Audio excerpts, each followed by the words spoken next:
Hello, my name is Tracy Allen, and I want to welcome you to Cooking with Some Friends.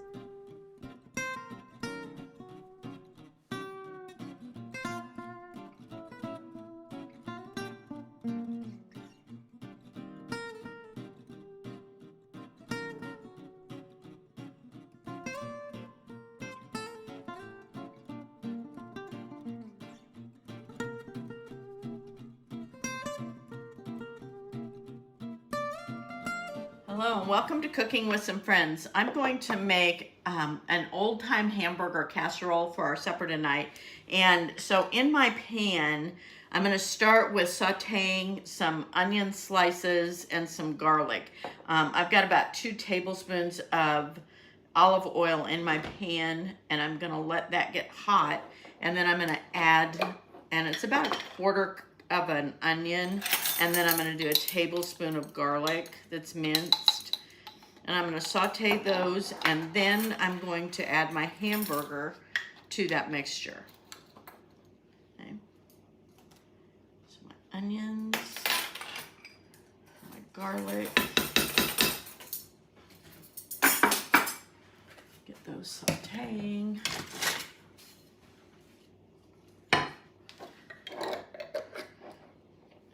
And as soon as my onions become more translucent, then I can go ahead and add my hamburger to this. And I have about a pound of hamburger. I made some lasagna yesterday and didn't use the whole package of hamburger that I had separated. So I have about a pound of it left that I'm gonna make this casserole with. Okay. While that's sauteing, I can go ahead and do my soup mixture in my bowl. And so in my bowl, I'm going to combine 2 cups of cream of mushroom soup, and that's really 2 cans of cream of mushroom soup.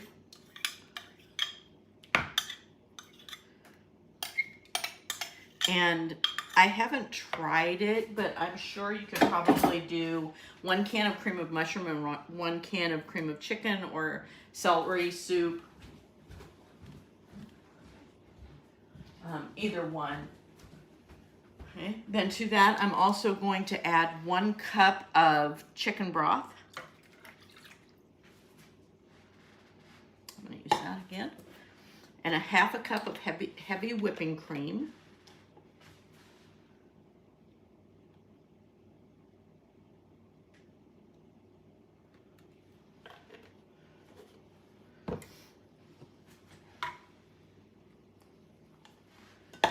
And a tablespoon of paprika.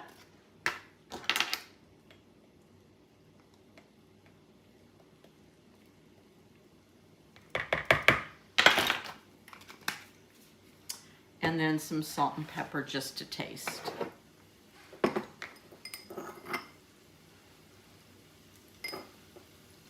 And when you're using canned soups, normally they have salt added, so you don't have to go too heavy-handed with the salt.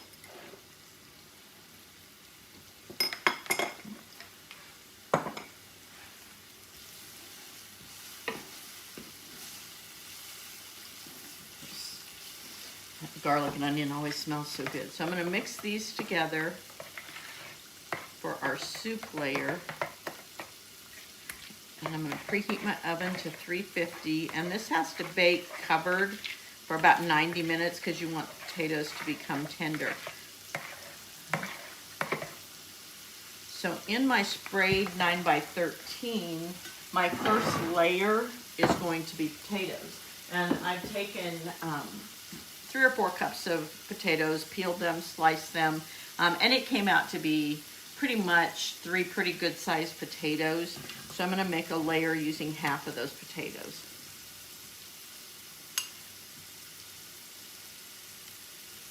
And then over that, I'm going to put 1/2 of my soup mixture.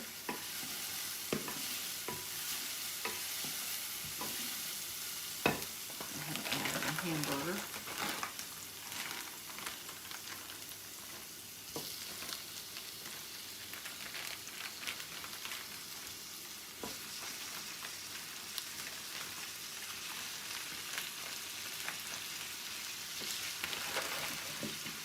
way.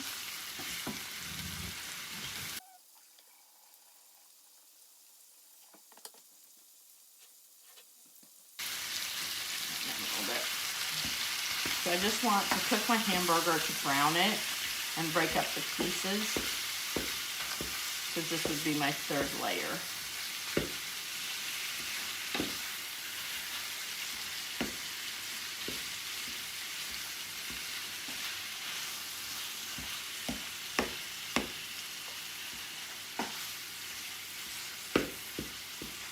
Okay. So I'm going to take half of my soup mixture. Dump that in over my potatoes.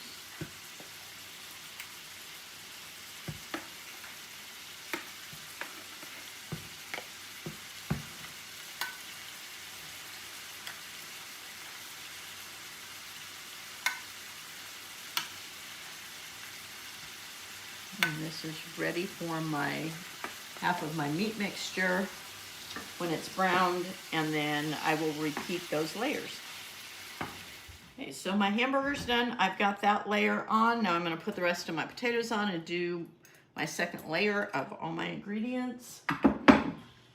Before I covered this with some sprayed foil and put it in my oven. Actually, I have toppings to put on it too that I'll show you.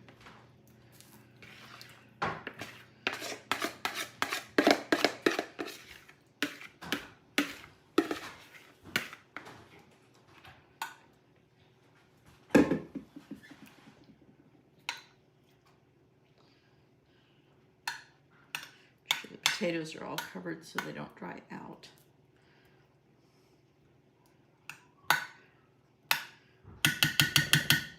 Okay, now my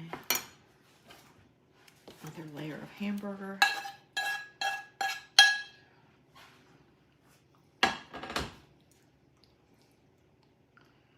And you can increase the amount of onion that you use if you choose to.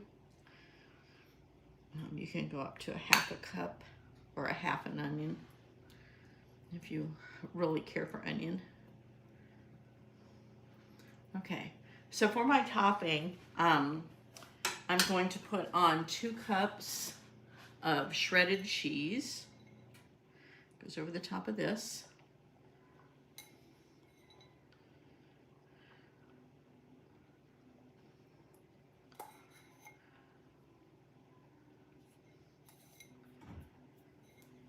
And then I have a half a cup of grated Parmesan.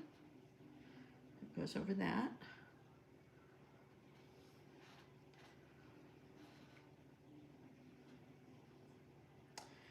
And then my last layer, I'm going to put about a cup of French fried onions over the top.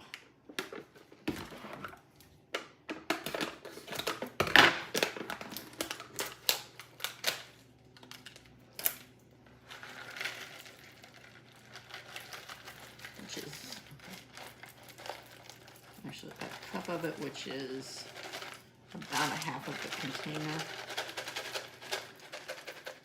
That's one of the other reasons I wouldn't go too heavy on the onion, because you have this in your topping as well. Okay. Now I've sprayed my foil, and this is going to go over the top. I'm going to put it in my preheated oven and let this bake for 90 minutes so that the potatoes get done. And I'll show you when it comes out.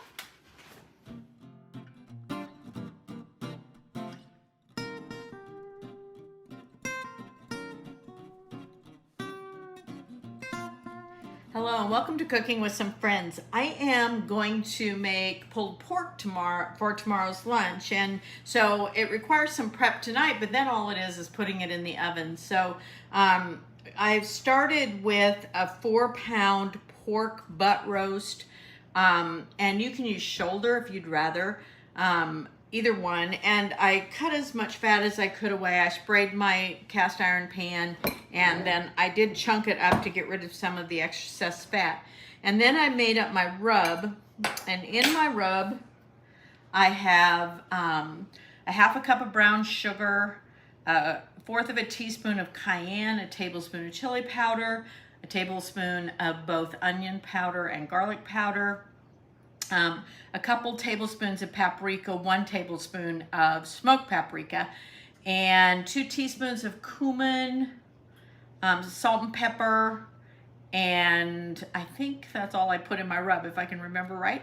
But anyway, it makes quite a bit of rub, but I'm gonna rub this into my roast tonight, and then put the lid on this and set it in the fridge for tonight. Then tomorrow, I'm gonna put it in a preheated 300-degree oven with the lid on, and with a 12-ounce Coke, not Diet Coke, don't use Diet Pop. You could use root beer or Dr. Pepper too, but not Diet Pops.